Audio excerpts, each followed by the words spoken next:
What's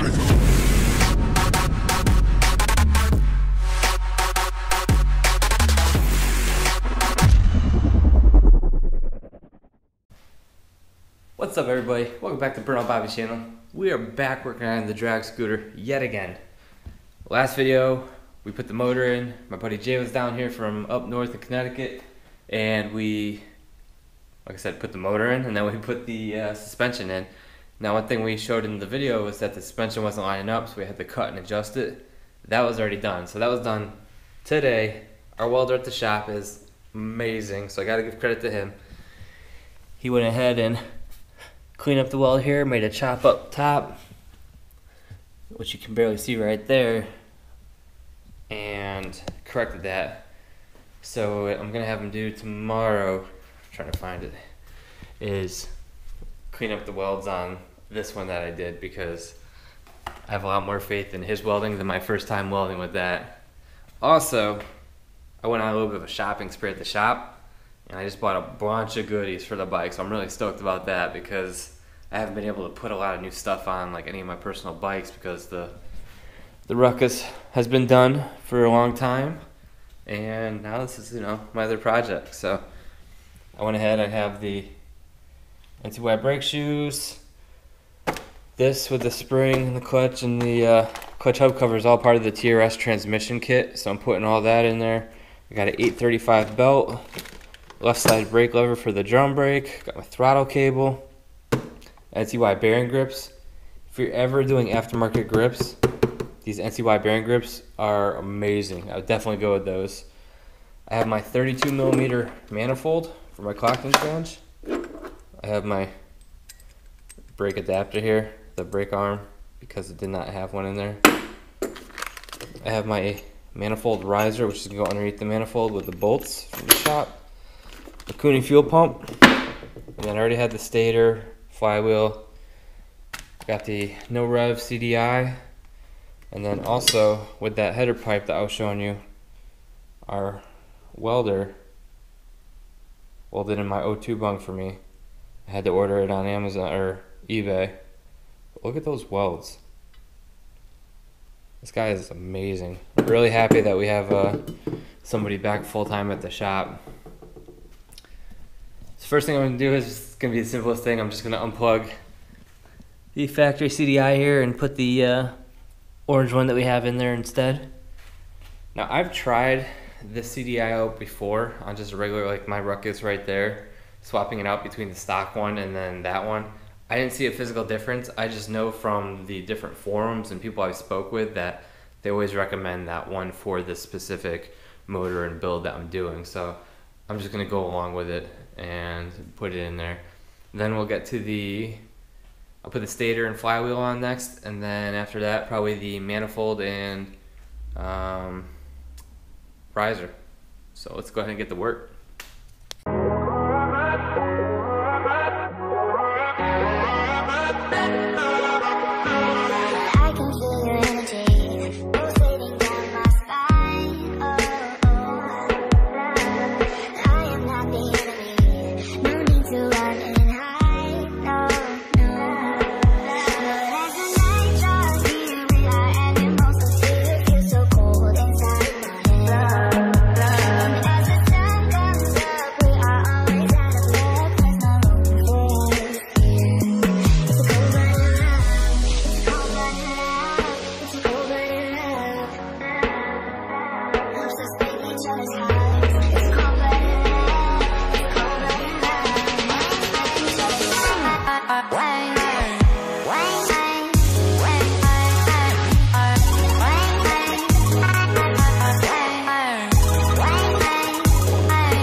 saw, I just put in the stator, the flywheel pickup.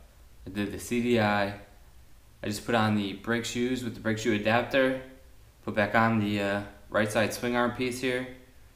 Next up, we're gonna go to the transmission side. I don't have the actual clutch, which Felix is gonna give me tomorrow. So I'll be able to put that on tomorrow, but I'll be able to put on the drive face or the variator, and I'll have to do it loosely because I will have to, well, I guess I could start it with the belt over that and then work the way over. So I'll do that, those two things next. Then after that, we're gonna make our way to the manifold and the clocking flange, or the riser.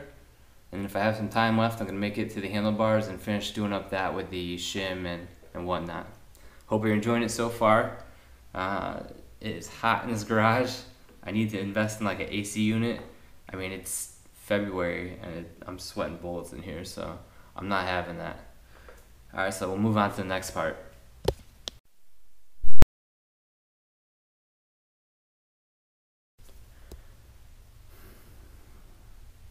Well, that didn't go as planned.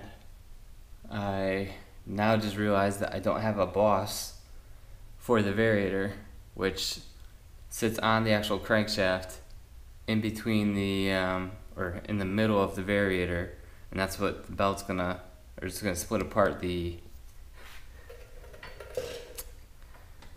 the dry face and the variator. So now, I'm gonna have to get a hold of Felix and see if he can pull one off that motor that I took off of here, because I had given that motor to Felix, and then see if I can get my clutch back from him. I'm gonna keep him busy tonight, have him just yanking stuff off the motor I gave him. So I guess the next thing, and I can't, you know what? I ran out of Loctite, so there's no point in doing the manifold if I don't have any Loctite. So I'm gonna have to pass up on that. I guess the next thing I can get to is the handlebars, and trying to get to that and work on that. I'm striking out here tonight, I don't know. Let's get over to the handlebars now. Alright, so I lied a little bit. Didn't mean to, it just happened that way.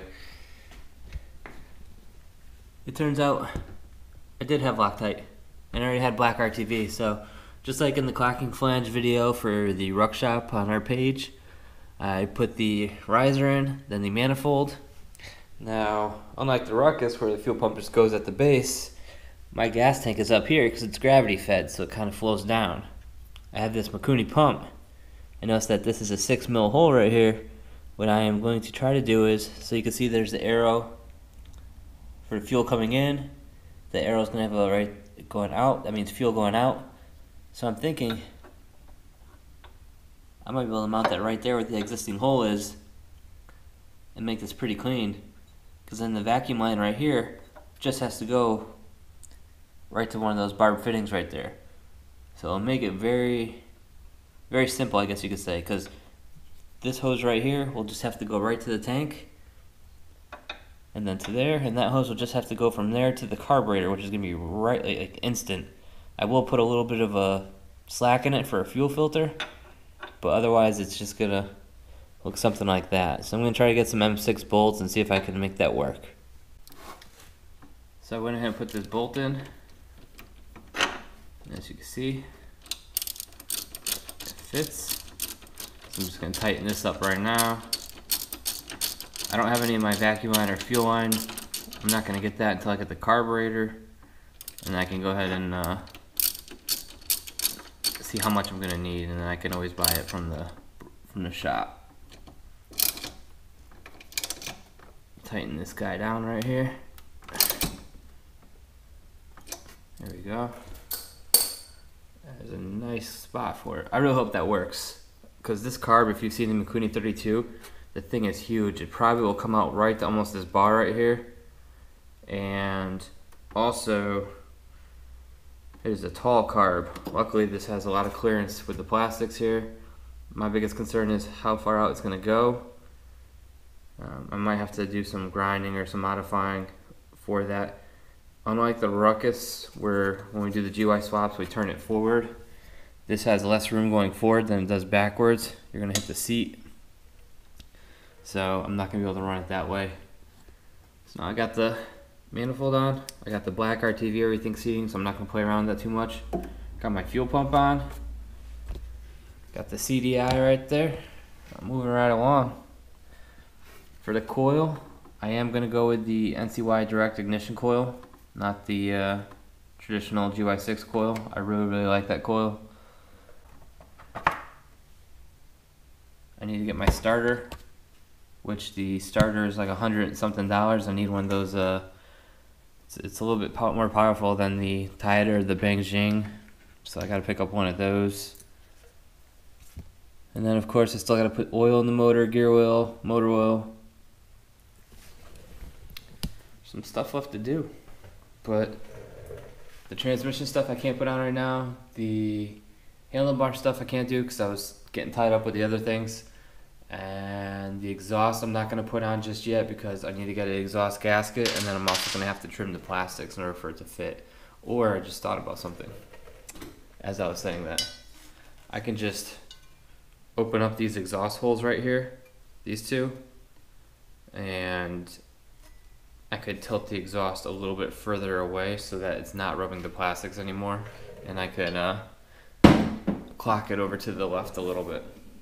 I won't do that right now. I'm just gonna let all that sit and then go ahead and get to the handlebars like I said I was gonna do before I got sidetracked and ADD hit me. A little frustrated, but I got the handlebars on. It took a lot of time. I broke like a drill bit. It was such a pain. So I got a little bit more things, I guess you could say, I have to do to make sure it fits the way I want to, but you can see now they're on the bike.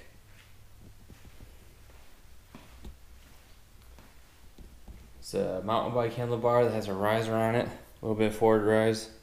I drilled a hole through the side, so now that there's a bolt going through on each side. Then I have the carbon handlebars that have a little down sweep to them. It's kind of like the cafe style. As you can see here, they stick up pretty far, so I'm probably going to cut them probably like an inch or so off, because I'll do it a little at a time, probably like an inch at a time.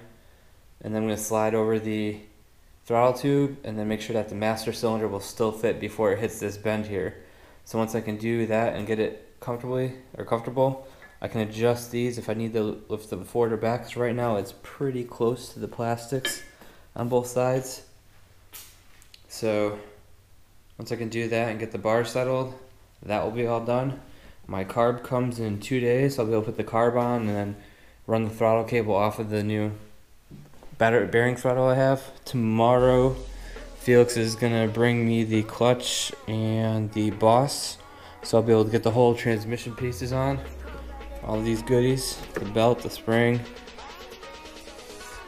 and then I'll get the exhaust gasket and then some cap nuts for that, and I will be able to have the bike together. The only thing after that is just a starter and a battery. I need to find a battery, a small lithium battery that I can fit in the floor panel. So I'm gonna have to look into that. I need some good cold cranking amps to turn this motor over.